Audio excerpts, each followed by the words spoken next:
हमने तुम्हारी जान बचाई, बच्चे को दे दो।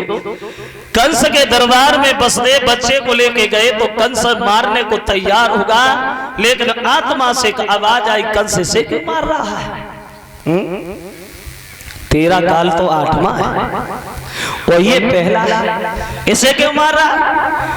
8वां उसे मारना।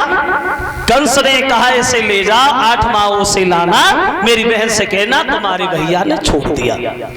देवकी ने बच्चे को जिंदा देखा तो लाखों दुआएं देने लगी, बोली भैया मेरी उम्र तुझे लगी जाए, तू हजारों साल जिंदा रहे, मेरे बच्चे को छोड़ दिया।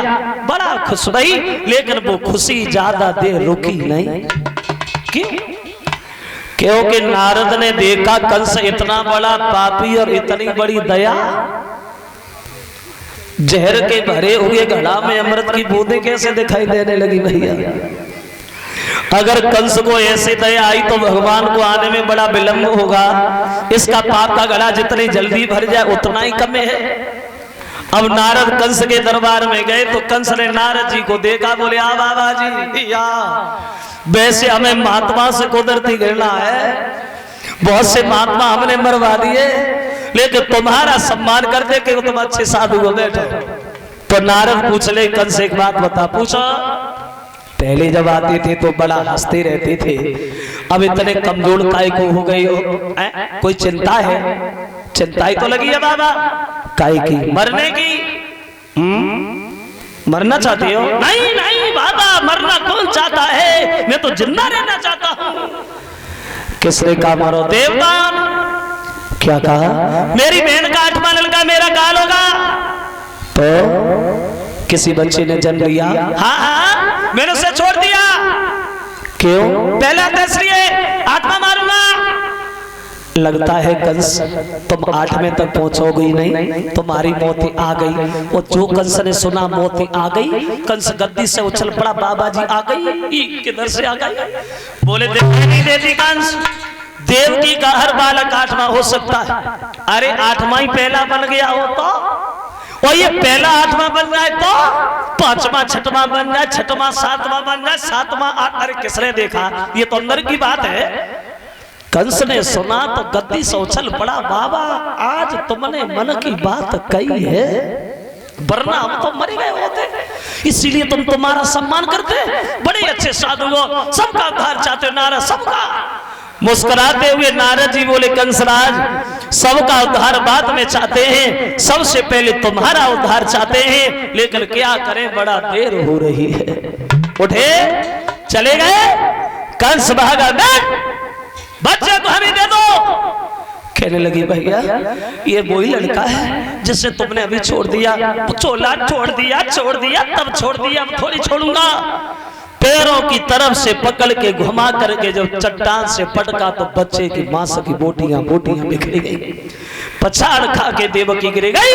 कंस ने एक नहीं देवकी के 6 बच्चों को इसी तरह से मौत के घाट उतार दिया। 7वां गर्भ जब देवकी के आया, भगवान ने चाल चल दी, योग माया द्वारा देवकी के गर्भ से निकाल करके रोहिणी के गर्भ पहुंचाया।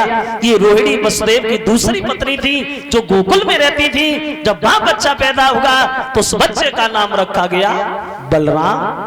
और इधर मथुरा में खबर भेज दी गई, देवकी का 7वां गर्भ खंडित हो गया। अब चले 8वें गर्भ में स्वयं भगवान।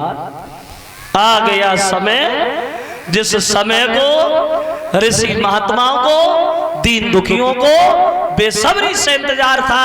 भादों का महीना, कृष्ण पक्ष अष्टमी, दिन बुधवार को चले भगवान। इधर कंस सबको सतर्क करने में लग गया।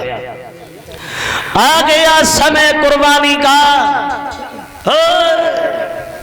ये वक्त आनाकानी का नहीं है। जहां एक पहरा तय लगता था 10-10, 20-20 लग जाओ, जाते रहो, एक दूसरे का दांत देते रहो। जैसे मेरा काल पैदा हो आगे हमें बताना, इतनी दुर्दशा के साथ मारूंगा जो देखने वालों का कलेजा हिल जाएगा।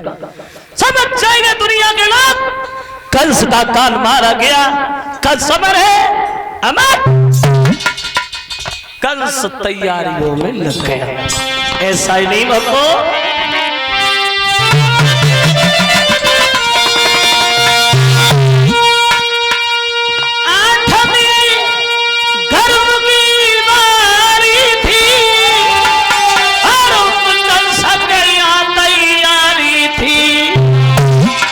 और राजा था पहरेदारी में उत जेल में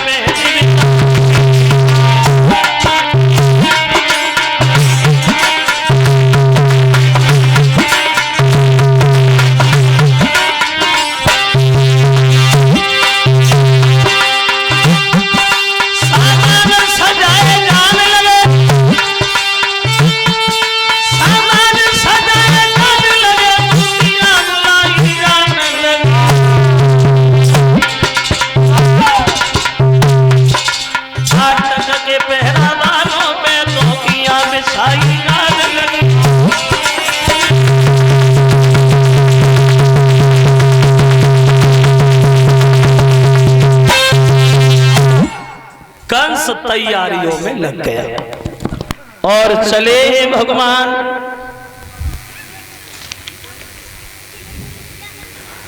ये 100 रुपया हमें